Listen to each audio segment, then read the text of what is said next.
I want to welcome you all. Thank you for joining us this evening, everyone. This is the North Valley Community Meeting for the City of Los Angeles Assessment of Fair Housing. Just want to note that we are recording the meeting this evening, and the recording may be shared later on the city's website.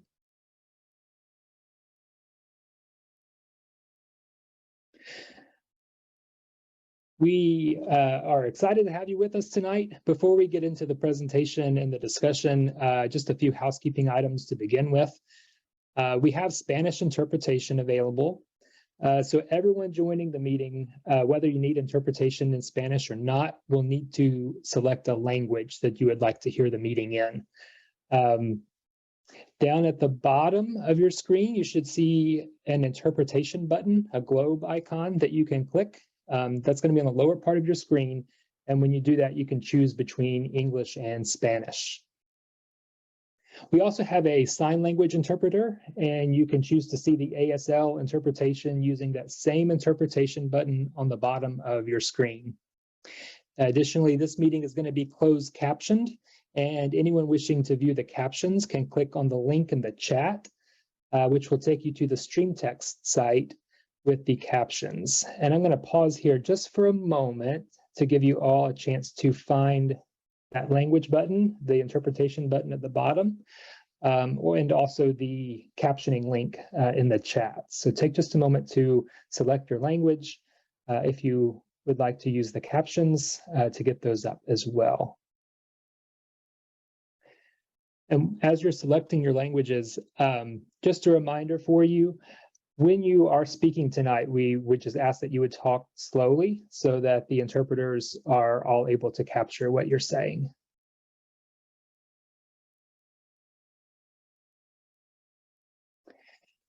And then just a couple of other notes before we move on about how we plan to use Zoom in this meeting this evening.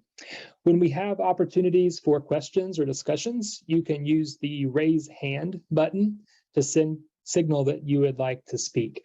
To find that, just click on reactions at the bottom of your screen, and from there you can choose the raise hand option. You can control your audio and video using the mute and start video buttons. We just ask that you stay muted during the presentation to limit background noise. You can also share questions or ideas throughout the meeting using the chat feature. We will try to answer your questions during the meeting, but if we're not able to answer you tonight, someone will be in touch with you by email afterward to follow up. And finally, if you're joining us by phone, you can use *6 to mute or unmute your sound, and you can use *9 to raise your hand. And before we get into the discussion later, I'll mention those star commands again so you have them handy.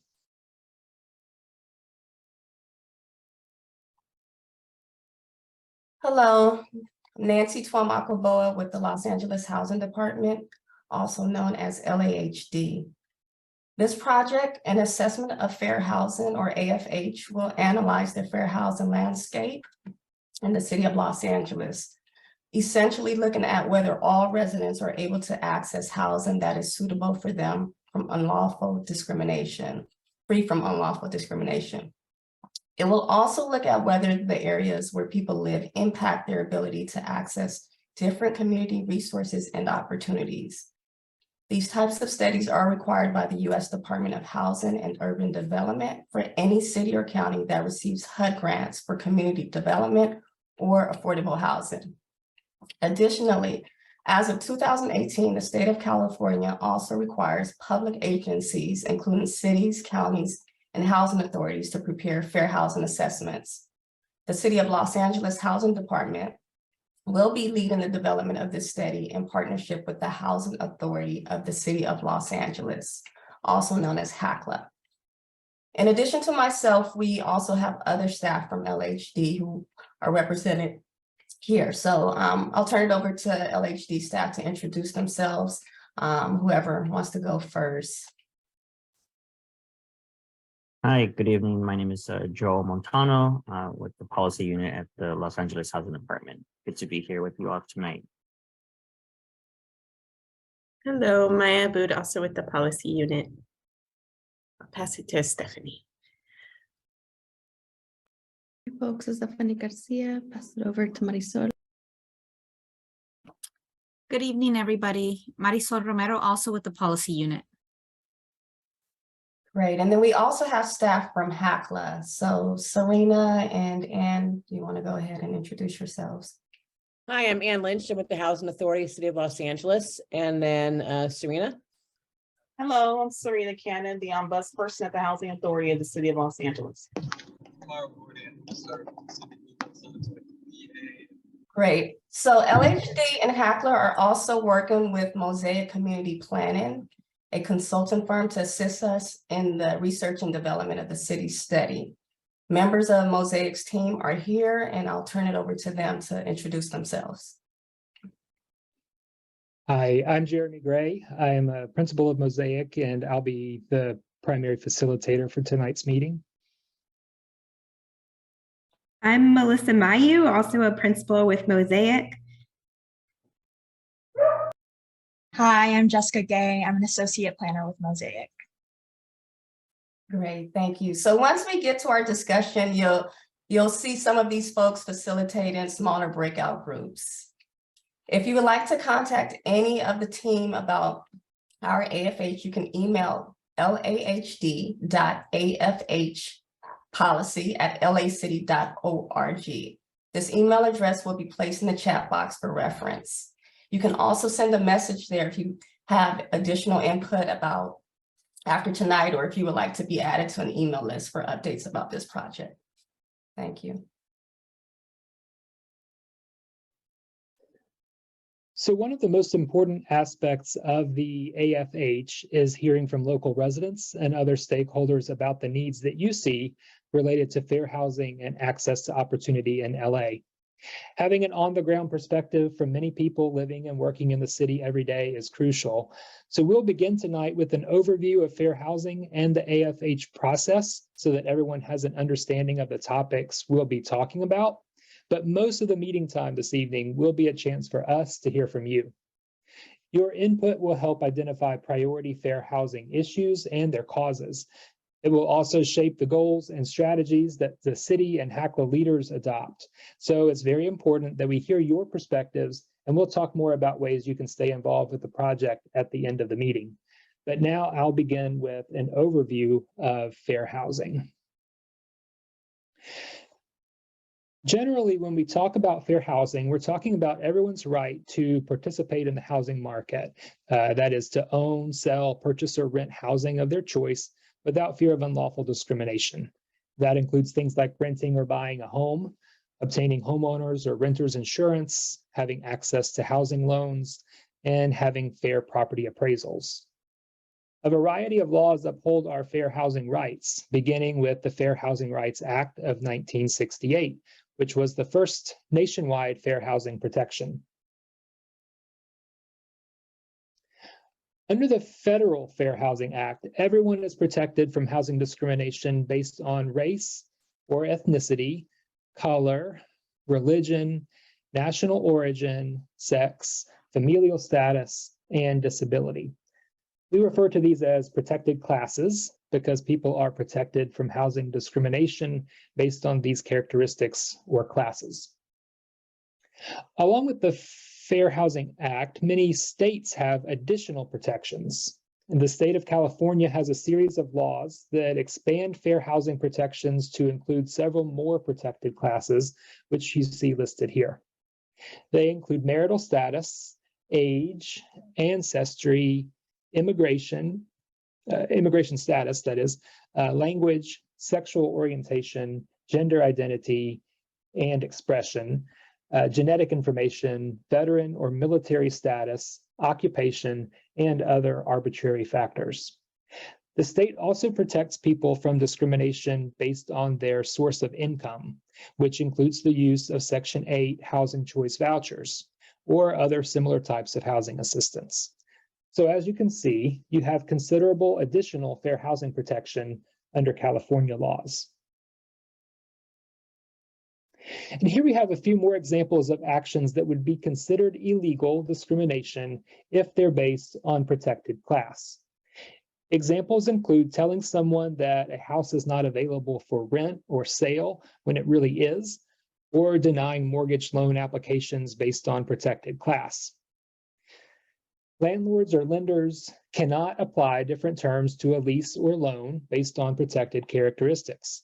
So, for example, a landlord could not charge a higher security deposit or higher rent to a family with children than a household without kids. A property manager also couldn't steer families with children to one part of an apartment development, and real estate agents cannot steer home buyers or limit showings to certain neighborhoods based on a protected class. Refusing to make reasonable accommodations for people with disabilities and refusing to accept Section 8 housing choice vouchers are also examples of discrimination because disability and source of income are protected by law. Additionally, housing advertisements should not be discriminatory, and the Department of Justice recently settled a case with Facebook that alleged it was using protected characteristics such as race or gender in determining how to target ads for housing. While this is not a complete list of ways housing discrimination is present, it does illustrate some of the ways it may happen beyond just refusing to rent or sell housing to someone. Under the Obama administration, HUD adopted a new fair housing rule called Affirmatively Furthering Fair Housing, or AFFH. That rule called on cities and counties to take a more critical look at the role of housing in their communities. In addition to addressing discrimination, the AFFH rule also requires cities and counties to look at access to community resources and opportunities, things like good schools, good jobs, low-cost transit, grocery stores, healthcare facilities, and a clean environment. Under this framework, HUD grantees need to consider whether everyone has equal access to neighborhoods with these types of opportunities, regardless of their race, ethnicity, or any other protected class. The AFFH rule also requires HUD grantees to take meaningful actions to overcome patterns of segregation and create communities that are inclusive for everyone. Grantees must work to reduce affordable housing needs and barriers that limit people's ability to access opportunities and resources in their communities.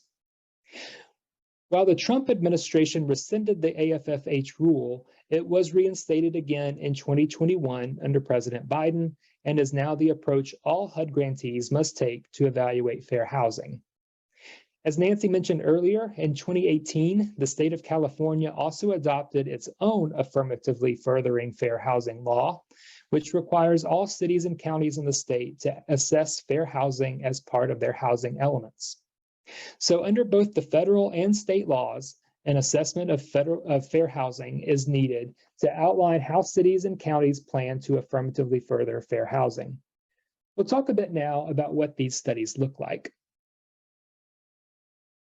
The assessment of fair housing is an analysis of the fair housing landscape in the city of Los Angeles and a plan for how to expand fair housing through 2028.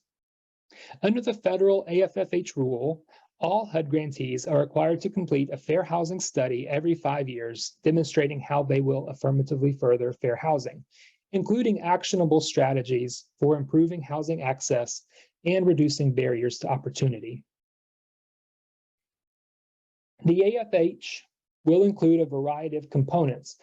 We'll be looking at demographics and patterns related to residential segregation, integration, and income.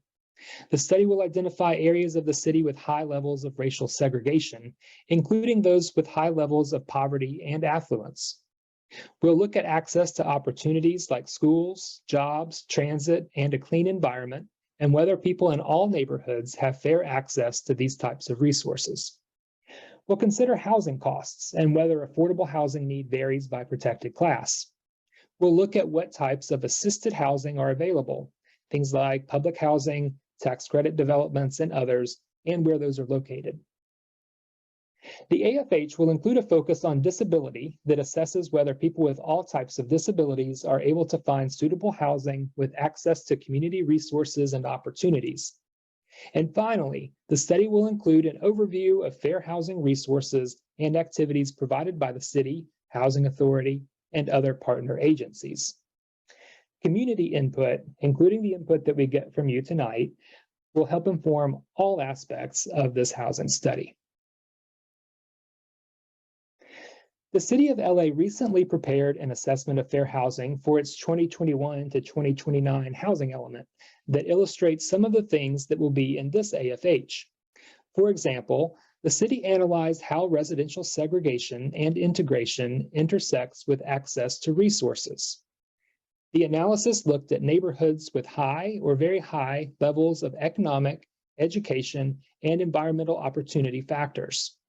Findings showed that all of the mostly white neighborhoods in LA fall within this category of having ample resources. For diverse neighborhoods, that is, areas where there was a relatively even mix of racial and ethnic groups, only about half had high or very high resource levels. But none of the mostly Latinx neighborhoods have high levels of resources. So we can see from this information that Latinx, Black, and Asian residents in LA have significantly less access to high opportunity neighborhoods compared with the white residents in the city. The AFH underway now will continue to explore this topic. Another example of analysis from the city's recent housing element is related to housing affordability. The chart shown here is looking at what share of renters spend more than half of their income on housing, which we refer to as having a severe cost burden. About 37% of Black and 33% of Latinx renters spend more than one half of their income on housing, compared to about 28% for white renters and 26% for Asian renters. So we can see that the ability to afford housing varies by race and ethnicity in LA, which is another fair housing issue that the AFH now underway will explore. Based on all the research, data collection, previous studies, and community input, the assessment of fair housing will identify fair housing issues in the city. For each issue, we'll outline the most significant causes or contributing factors. Then, with input from the community and other stakeholders, the plan will develop a series of goals and strategies. The strategies need to be meaningful steps toward reducing fair housing issues. The resulting plan will show specific metrics that the city and HACLA plan to achieve, each with a timeline and responsible party. Every year, HUD will ask the city to report what achievements it has made toward meeting its fair housing goals using these metrics. In addition to meeting state and federal requirements, the AFH will be very important as local leaders make decisions about housing policies and resources. The AFH will be built on community input gathered throughout development of the plan and is one way residents can voice their opinions to the city and HACLA leadership. The study will advance past fair housing efforts, including the city's housing element and its previous assessment of fair housing, which was prepared in 2018. Ultimately, what will come out of the plan is an action-oriented strategy that can impact the city's decisions about how to spend the HUD grants it receives for housing, community development, and homelessness. The strategies will also shape changes to existing projects, programs, or policies by the city or HACLA, or lead to development of new ones. The final plan will be adopted by the City Council and HACLA leadership. It represents a commitment by the city and HACLA to implement activities that expand fair housing and stop future housing discrimination for all residents. Before we get to our discussion, I'd like to share a few examples of current fair housing efforts underway by the City of LA and its partners. Stay Housed LA helps prevent eviction through outreach to landlords and tenants and legal assistance to renters facing eviction. It's a collaboration between the city, Los Angeles County, and local legal service providers that began during the pandemic. It responds to the need for tenant protection, which was one of the contributing factors identified in the 2018 AFH and the city's housing element.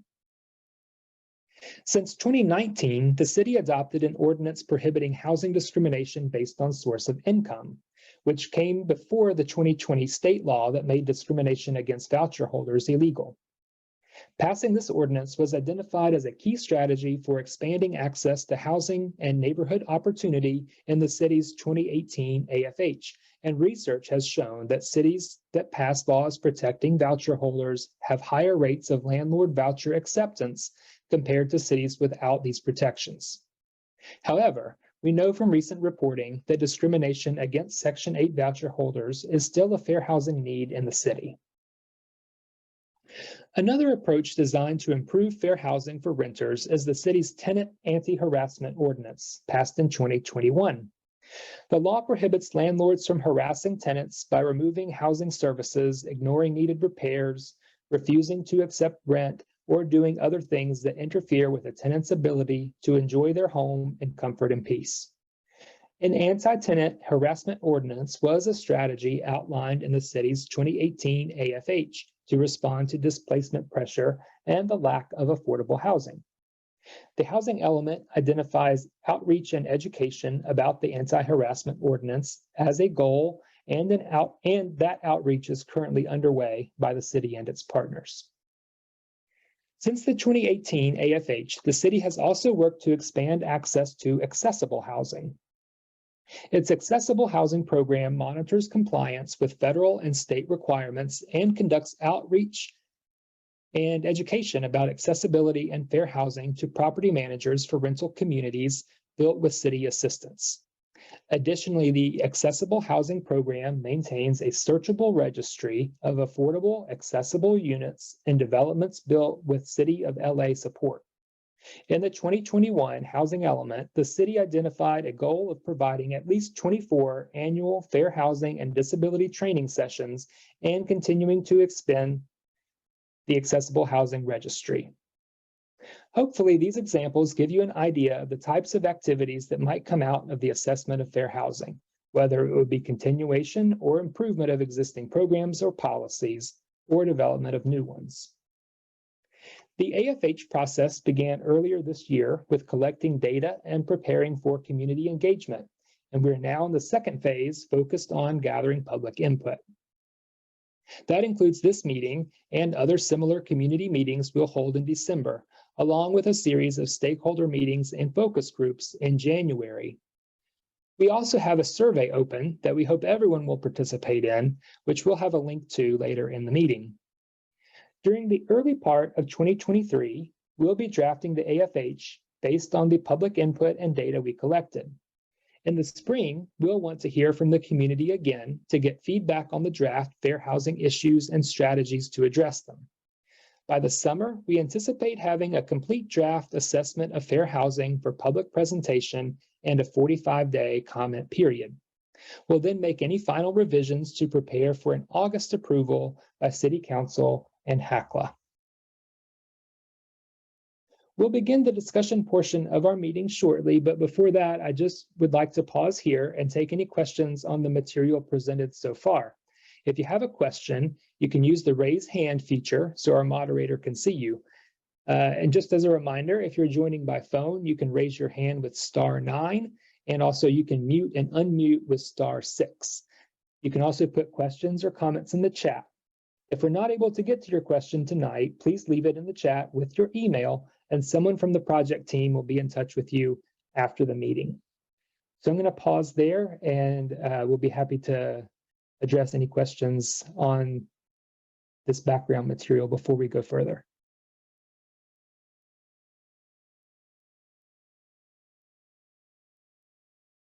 And Melissa or Jess or any of the city staff, if you see questions to refer, please go ahead and you can do that.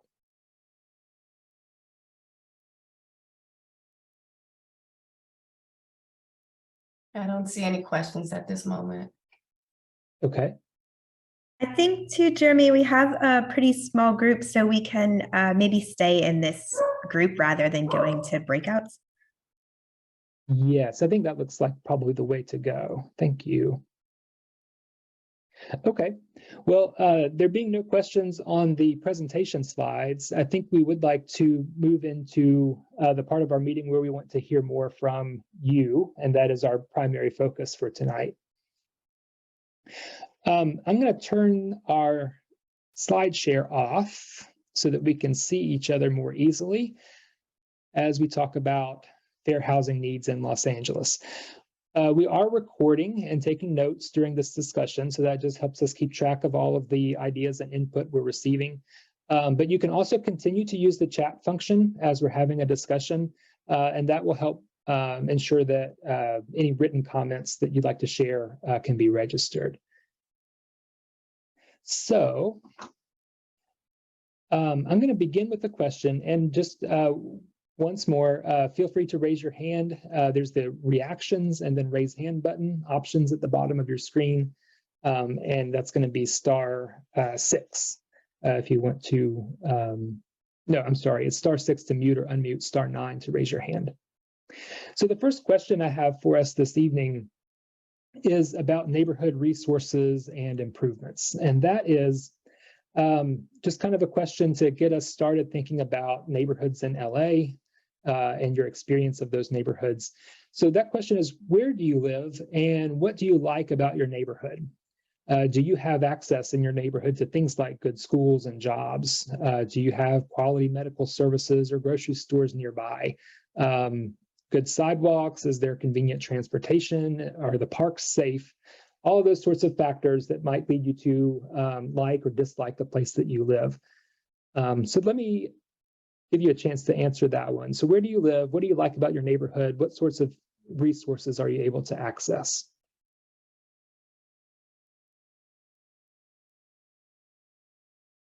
Oh, and Melissa has added that question into the chat too. So some of these questions are a little lengthy. If you need a refresher, the questions themselves are in the chat for you.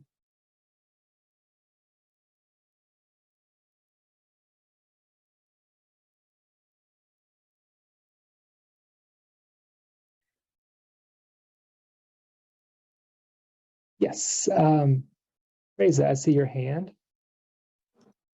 Hi, sorry, I'm a little sick, so my voice sounds a little groggy. But I currently live in North Hills.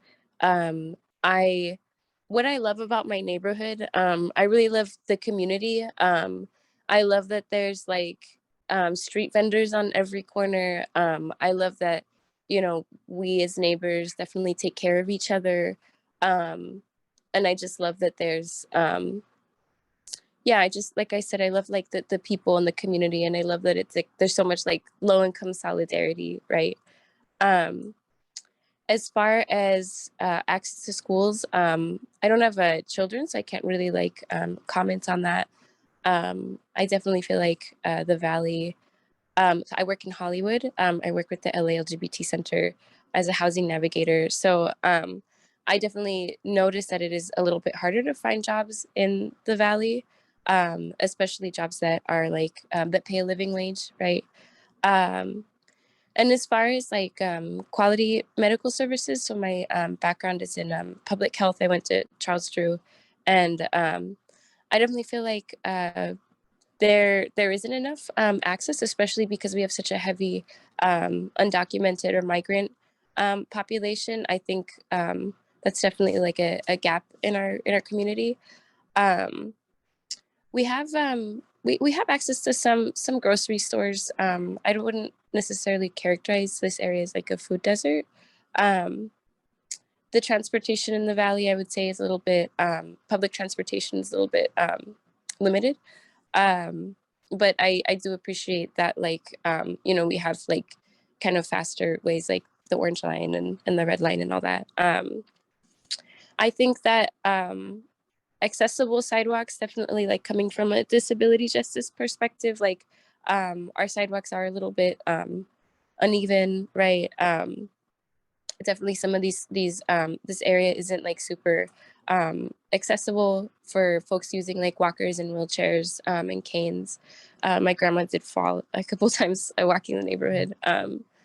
And as far as safe parks, I think that's 50-50. I think the definition of safe can look like a lot of different things. You know, I think there's definitely like a folks maybe who are like, you know, our unhoused neighbors potentially might need, you know, they use parks as like a refuge, right? But I wouldn't necessarily characterize that park as like unsafe. And I do appreciate like the public programming that we have. Like there's like Danza Azteca and like the parks nearby. There's lots of like, oh, there's always kids playing. But yeah, and I guess I named some of the improvements already, right? I also think that gentrification is becoming such a bigger issue in this community. Like there's so many like new apartment buildings that are being built and they're like modern. I don't know how much the rent goes for there, but I do know that it's a lot more than like some of the older units, right? But yeah, thank you. Great. No, lots of really good input, and I love the description of your neighborhood. Thank you for offering that. Who else?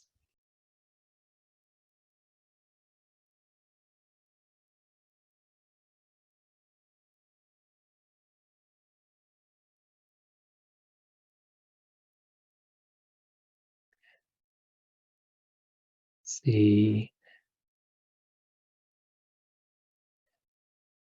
I don't see hands raised, but would be happy to hear from another person or two.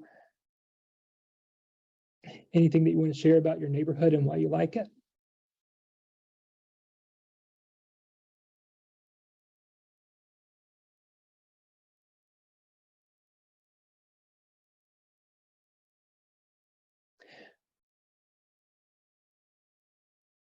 Okay, well, I'm going to say too, we're not too big a group.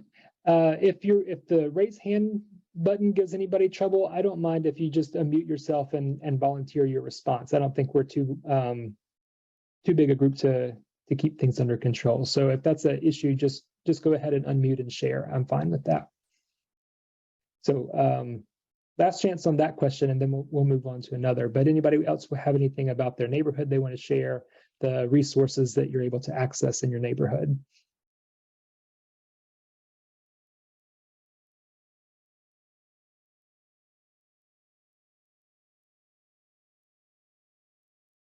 Okay. And I saw some additional comments there that you added, Reza. I appreciate it. Well, let me move on to a different sort of question, digging a little bit deeper here into some of the fair and affordable housing needs that we've been talking a little bit about. So what do you think are the biggest fair or affordable housing issues in your community? Can you think of any parts of the city that are particularly affected, maybe more so than others?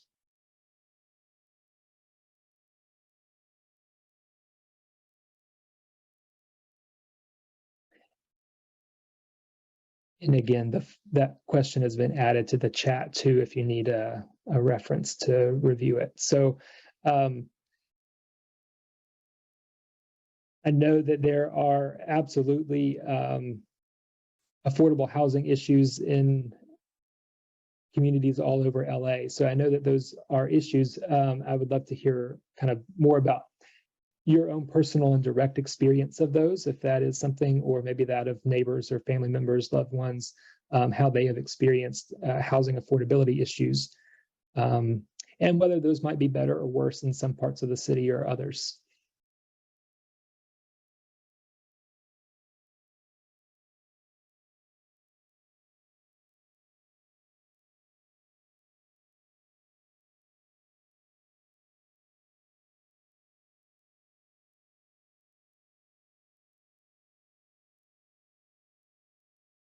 Anyone want to share on that?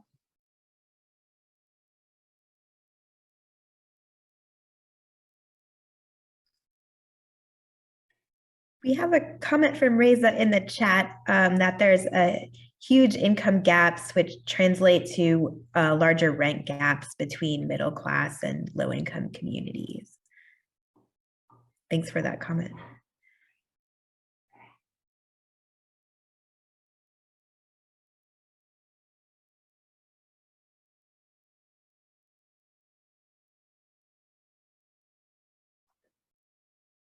Okay.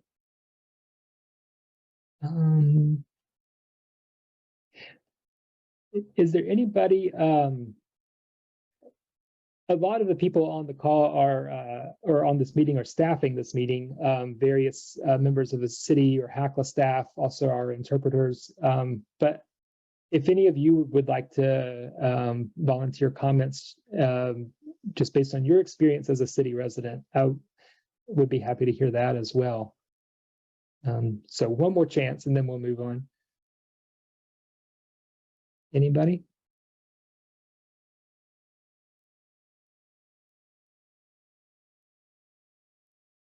Okay. Well, so another question that we wanted to ask is about housing discrimination. So this, we talked about some examples of what housing discrimination might look like. Are you aware of any housing discrimination that happens in your neighborhood or maybe elsewhere in the city of LA? What does it look like? What forms does housing discrimination tend to take?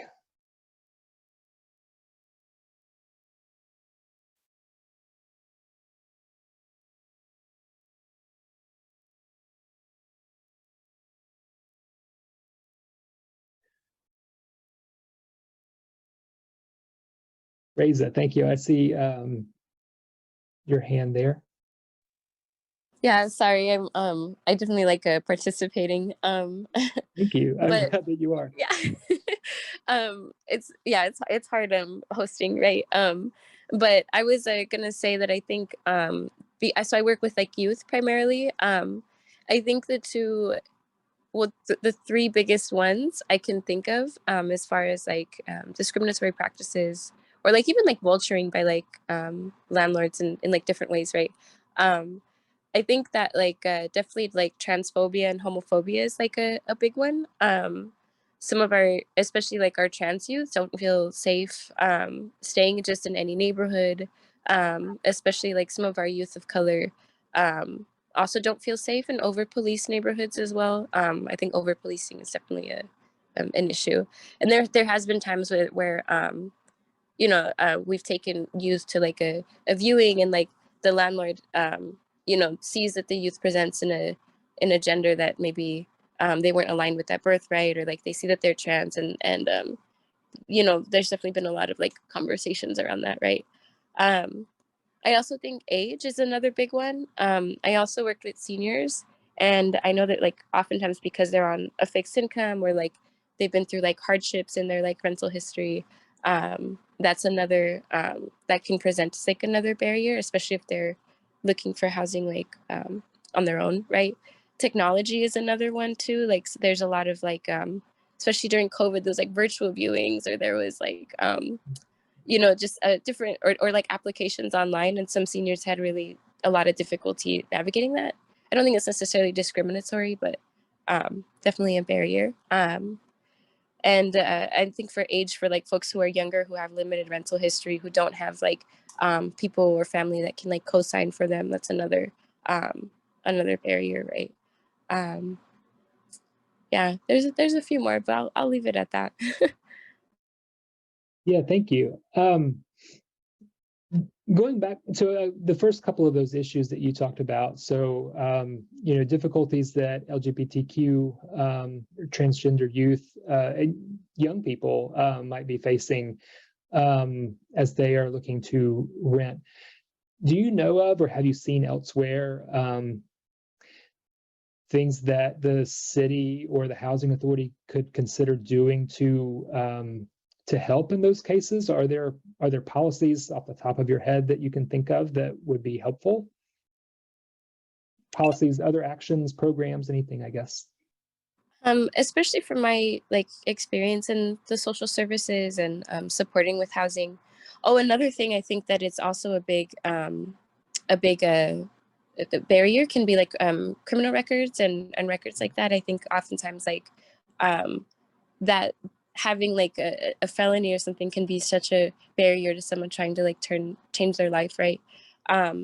So I think programs that are, especially like, for example, like like I guess like programs like housing navigation, like social services, like we work with CES, so like a lot of those programs I think have like supported youth and have created a space for them to feel like welcoming, right? Or welcomed, sorry. I think, yeah, I think just like funding a lot of these grassroots programs is kind of where it's at, because they're the ones that are doing like the direct community work, right?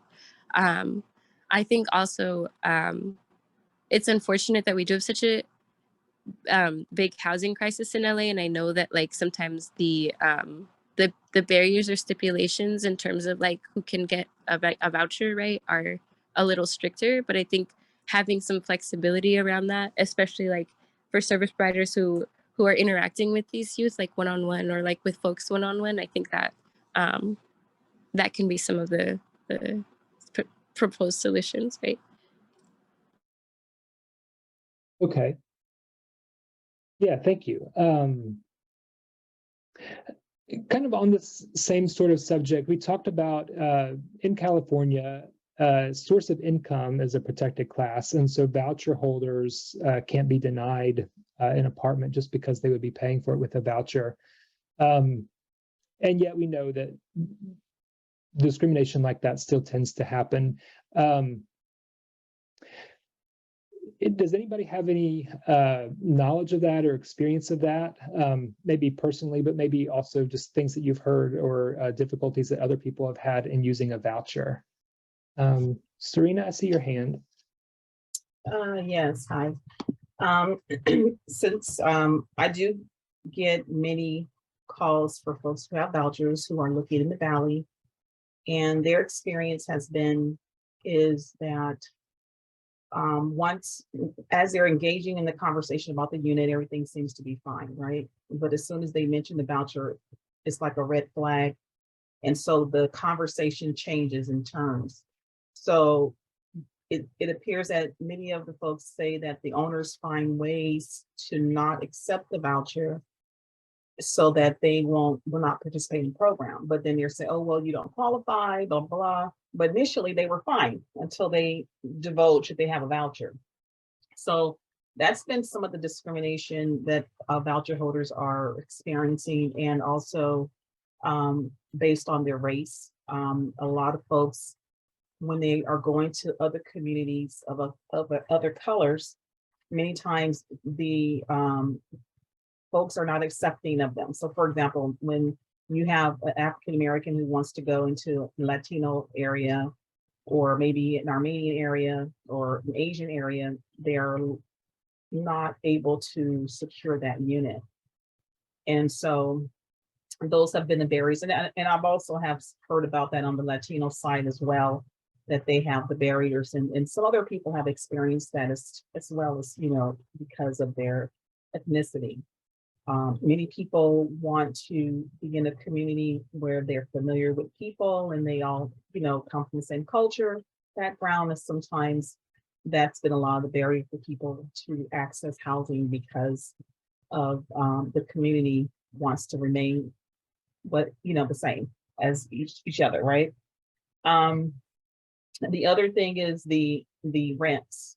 As you know, the rents are very high in the city of Los Angeles, and many rents are higher in the Valley. So the voucher is only, you know, the subsidy is not used to qualify every unit. You know, so it's just basically the families having challenges trying to find a unit that's affordable and that they'll be able to use their voucher there. So it's just more so educating the landlords. I've had experience whereas an owner was said to the tenant that we don't accept section here. So I says, well, you know what? I can give the owner a call, and I can, you know, give them some information regarding the source of income protections law that passed in January 2020, and that he has to consider you for his unit. Can't just straight out, or he or she can't straight out just deny you. They have to give you equal time to do this. So I've sent emails to owners. I've sent them the information pertaining to the law, and many times they have filled out the request for tenancy approval, and that tenant has been able to rent that unit. So although that information is out there, I think a lot of the education about fair housing and even for source of protection, these things, a lot of the owners that don't know, sometimes they acquire properties from, you know, inheriting property, and they would never a property owner, and they don't really know the laws. So it'd be nice if there was something for them to help them a little bit so that they don't deny families or individuals an opportunity to apply to their units. That's great. Yeah, thank you for sharing all that. Good perspective to have, and from somebody who knows a lot about that too.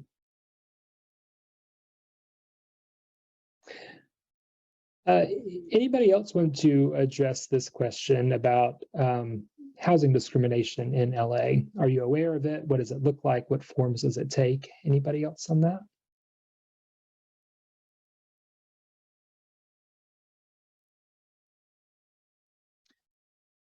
Okay. Let me ask a different question then. This one about fair housing activities. So what sorts of fair housing education programs or fair housing services might you be aware of in the community? Are there organizations that are providing those? What types of those activities are they providing? Do people know about them? How do they know about them? Anybody have experiences there that they'd like to share?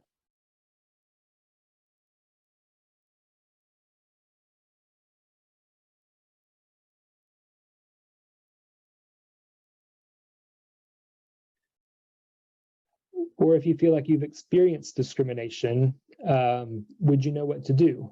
Do you know who you would turn to? Who would you call? What would you do in that sort of a case? Just kind of what's your awareness of what's out there? Yes, hi, Anne, I see you. But you're muted. Just make a comment in terms of my observations from that lovely Nextdoor app, as many of you may have. The knowledge of resources like the Housing Rights Center, which the city contracts with to help address, people who feel discriminated against, is not really widely known among renters within the city of Los Angeles. There's been numerous times on Nextdoor you hear somebody saying something about their apartment owner, and I've chimed in to say, Housing Rights Center, contract with the city of Los Angeles, contact them. So there's resources out there in the city that people just don't know about at all. So, and that's too bad. I'll say, go to the housing department website or this, and from there you get resources, but it's very not well known whatsoever. Okay, so I guess my follow-up then is going to be, what do you do about that? How do you get that information distributed? Are you buying ads on buses? Are you putting up billboards? Is it word of mouth? Is it Nextdoor? What's the way that information gets distributed to the people who need it? I don't know, because it ain't happening. Yeah, not specifically to you, but anybody can answer that. Yes, Serena? Yes, I think that we have like a lot of public service announcements, and there's a lot of advertisement. Some things are free, of course, but many times a lot of the folks in the community are emailing their congressperson or city council person about issues. They may go to the neighborhood council, possibly. Allowing that information to be disseminated to their constituents, when they're sending the newsletters and having their meetings, have that information for them. Maybe sending, put it on Nextdoor, because some of the politicians do advertise information on Nextdoor, and they do have folks sign up for their email blast. So just giving that information out, maybe having billboards is another way to get people's attention. Are you experiencing this? As we know, with the pandemic, we have the rent relief program, and a lot of folks was able to capture that program. So how did they know about it? So maybe try to go through some of the channels that we've done before for other things and informing people of their rights. I do believe that there are a lot of people who don't know, but I do see that there are a lot of people who do know, in terms of, especially people with disabilities. I think they have came a long way, because sometimes they're sending you things like, well, in HUD regulations, it says this or this, they start quoting things there. or fair housing rules and all that kind of thing. And so I believe that they're doing a little bit more to find out the information, you know, but then again, there's always going to be some people who are not going to have the information. But I think what needs to be done is to send that information out when it comes to, you know, tenants and things like that, their rights, so that they can be informed on where to navigate. I think a lot of times some tenants are intimidated by sometimes the landlords, or they're intimidated or feel like they can't do it. You lose hope, or they're having some challenges, whether it's disability related or mental health, and they just can't put it together. So that also happens to those folks. Okay. Yeah, good input. Thank you.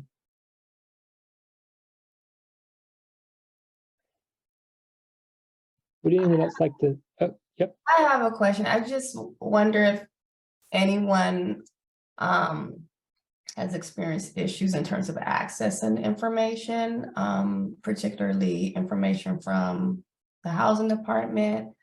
If there's any issues in terms of being notified or knowing what's available to you, that would be good to know, because we do want to make sure the information that we provide for tenants is something that is accessible. It's something that folks are aware of in terms of how to get help if you need it, and just information even about where you live. Like, for example, if you wanted to know if the apartment you live in is covered under the city's rent stabilization ordinance, RSO.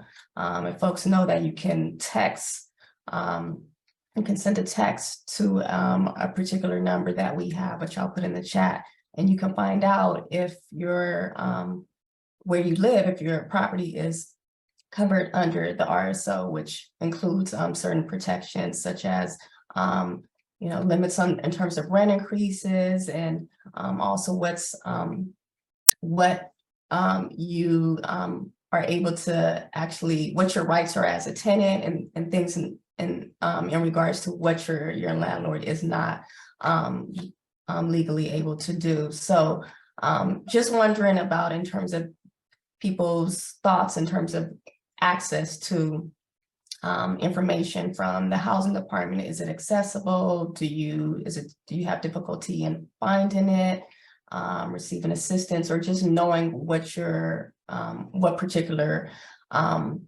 rights you have or what protections you have?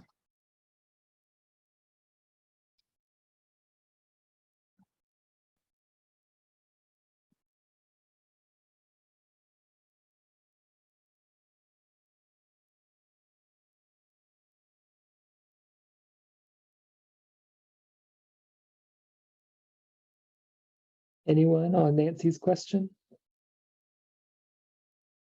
Yes, Anne. Hey, Nancy, I'm just gonna give like, I think for like our Section 8 folks and stuff, because we give them information, you know, as part of their package and stuff like that for resources.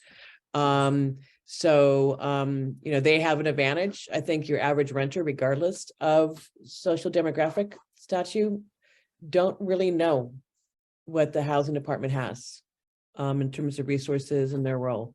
Because we get calls at the housing authority quite often about people calling to complain about a landlord that has nothing to do with us, any of our properties, Section 8, and you know, we refer them to the housing department. So I think there is an issue, there is a knowledge gap for, you know, your average renter who isn't getting assistance, isn't part of an advocacy group, who, you know, has the support to, you know, to help them through a process. And so, and that's the bulk of the renters out there, you know, are on their own.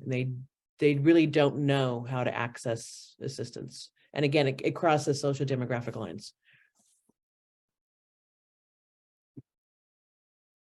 Right. And I just want to add to that is, I think there was some years ago, way before the pandemic, there was going to be some type of city number for folks to call when they have issues with their landlords and all that. I'm not sure if that was coming down from you guys, LHD, or some other or the mayor's office or something like that, but it was supposed to have been like a city number where tenants have problems or they are persons with disabilities and they have mental health challenges, and that the owner had someone to connect with or the tenant has someone to connect with. Do you guys kind of remember that some time ago? Because I think that was supposed to have been some type of city number for folks to be able to access some help, because like Ann said, many times folks confuses the housing authority, City of LA with HC, HCIDLA, and they contact us regarding matters related to what you do. So they probably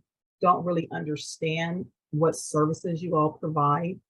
And even though I know you have your website, I don't know if it's, somewhere when the units are registered, maybe a notice goes out to the tenant to let them know these are the things, services that are provided, or, for you if anything happens or if you need any information. I'm not sure if you guys can afford to do that, but something for them as well as being a tenant. What's their responsibilities as a tenant. So I don't know, that may be something, maybe a pamphlet, so that they'll know. Yes, thank you, Serena. And Melissa did put in the chat our rent hotline number that we have. So we do have a number for tenants as well as landlords in regards to any issues or concerns. And we have hotline staff who are able to address those questions and those issues, and when necessary, assign them to an investigator so they can be looked into, as well as also refer to our Housing Rights Center, which is the contracting agency that addresses fair housing concerns for the city. So we do have that, and that information has been provided to the attendees throughout this meeting.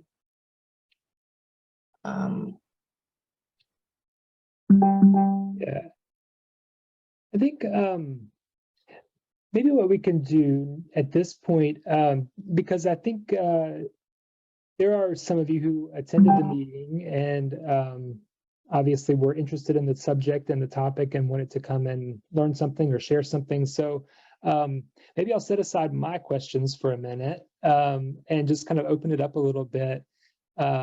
And those of you that are residents that attended the meeting, maybe could you unmute and introduce yourself, and maybe you could share what interested you in attending the meeting or what you're hoping to learn, or maybe you came because there was an issue that you wanted to get some help with, and you could share that as well. So for those that we haven't heard from yet, who are spending their evening with us, I just want to give you a chance to introduce yourself, say hello. What is it that brought you here tonight?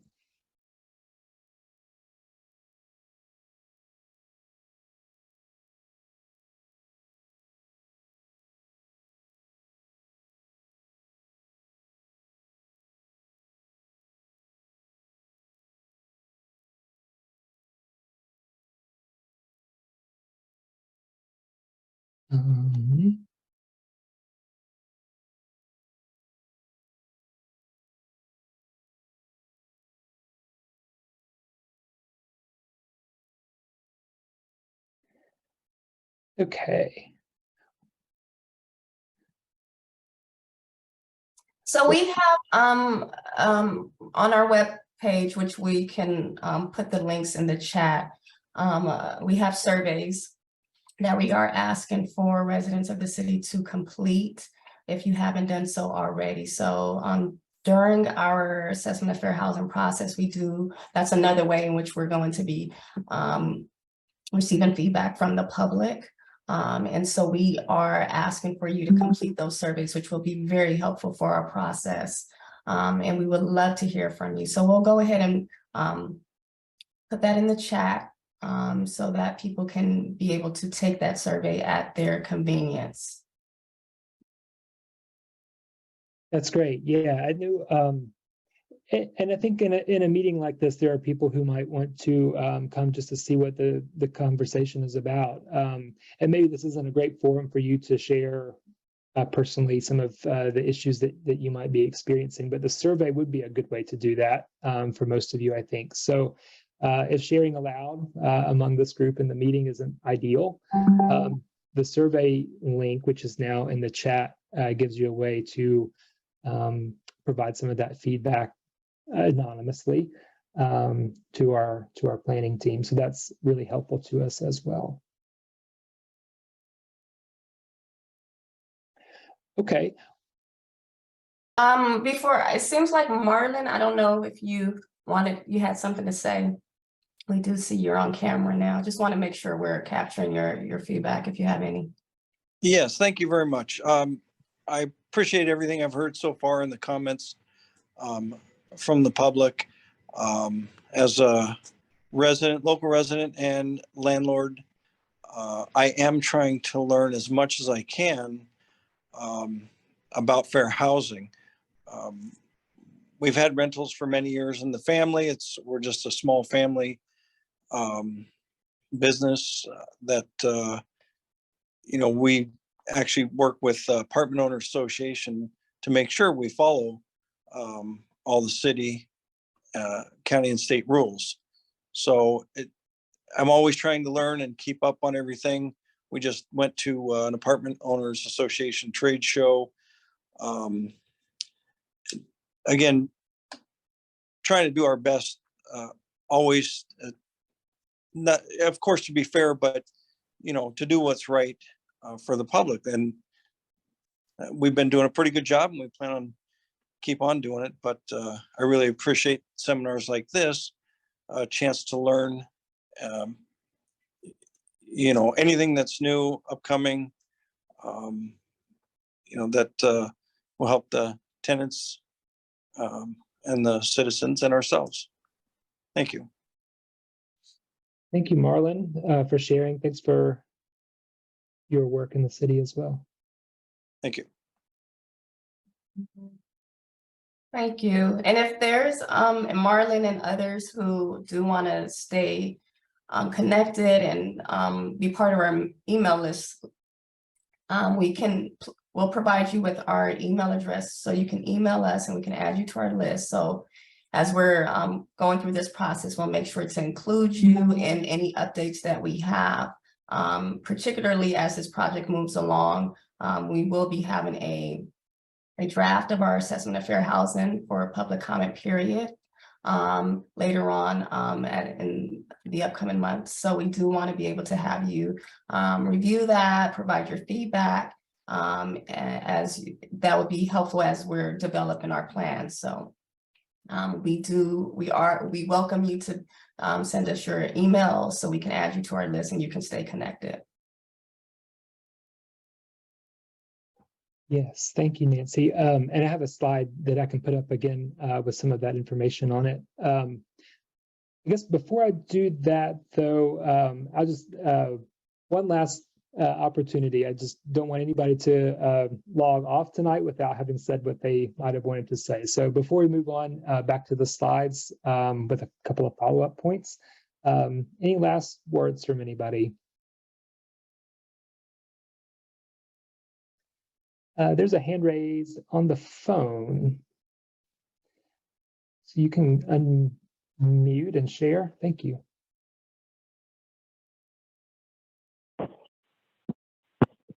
Hi there. I tried to log online before at 6 o'clock and it said the meeting was in session, so I apologize.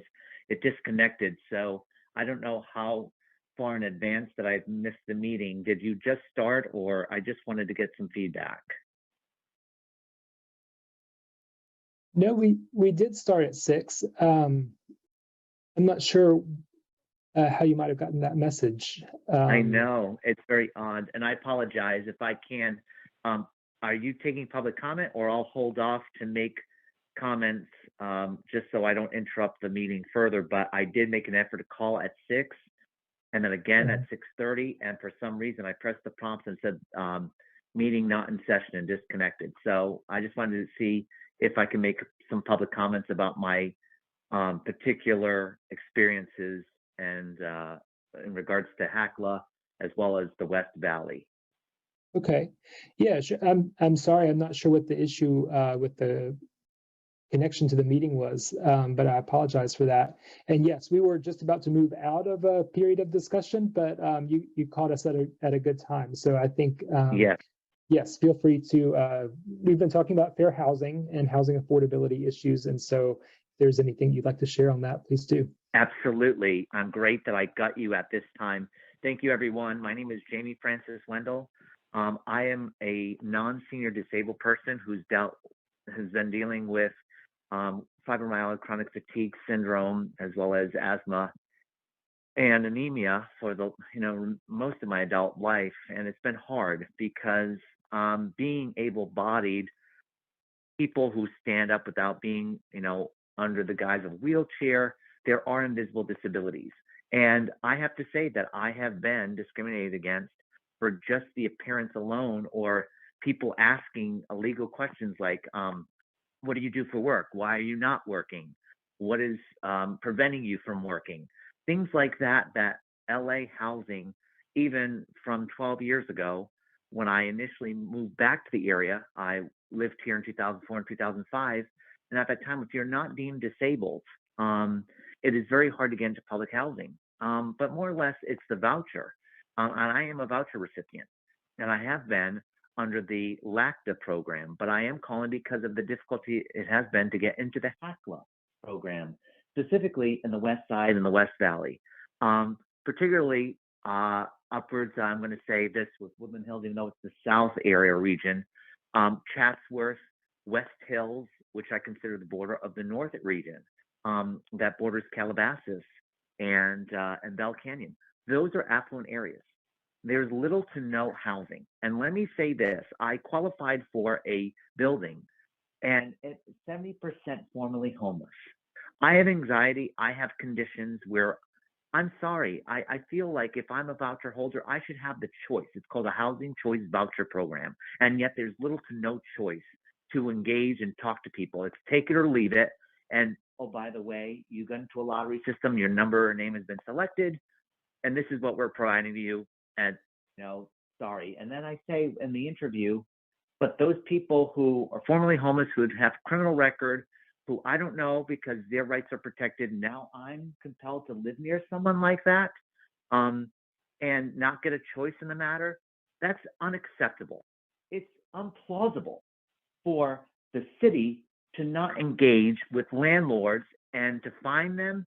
I mean, I had several interviews with Canoga Park, with Woodland Hills, with all these nice properties that were new buildings, because at least I thought maybe I could have some modern amenities because of my asthma, because of my condition, that I can have nice recessed lighting, or at least not be ashamed to be living beside a doctor or a lawyer or a teacher or somebody who's in the industry, in the entertainment business, or now you see with people in the and a lot of these businesses that are entertainment driven or or industry related when it comes to apps and the digital technology field business sector. They get priority, and here I am just wanting to be their neighbor, wanting to live in one of the units that should be reserved for me. But guess what? Their rents are $3,000 to $4,000. Or, oh, we will take Section 8, but they have to pay the max, and we want $2,500 when your payment standard is only $1,956.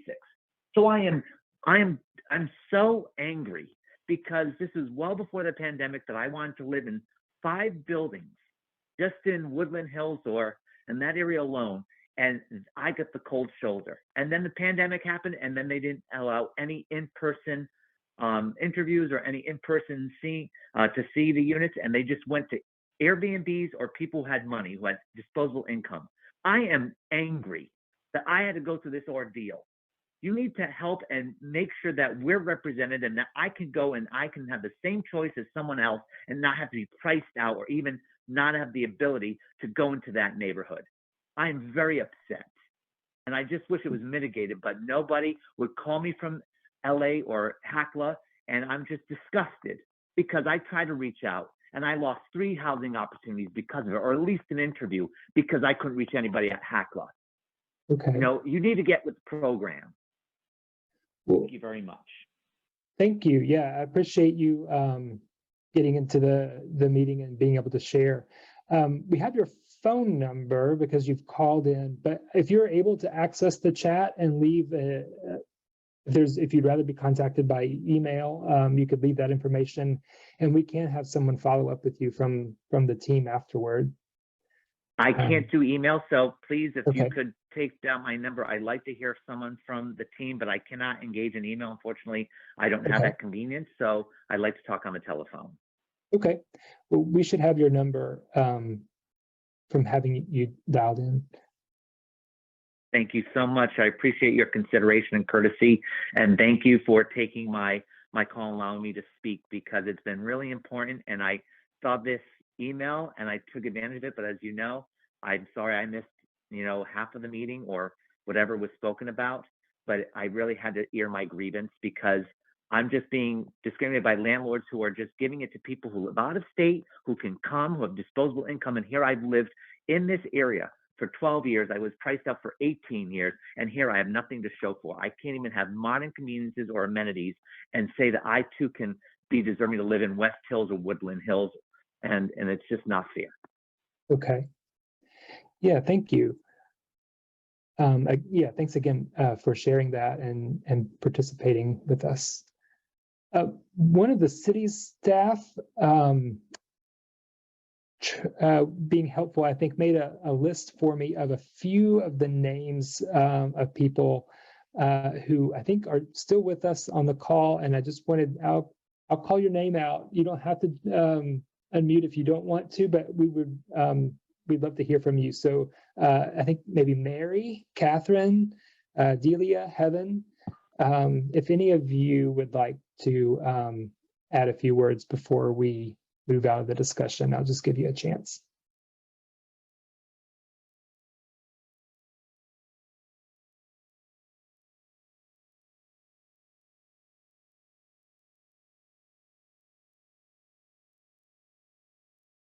Okay. Okay.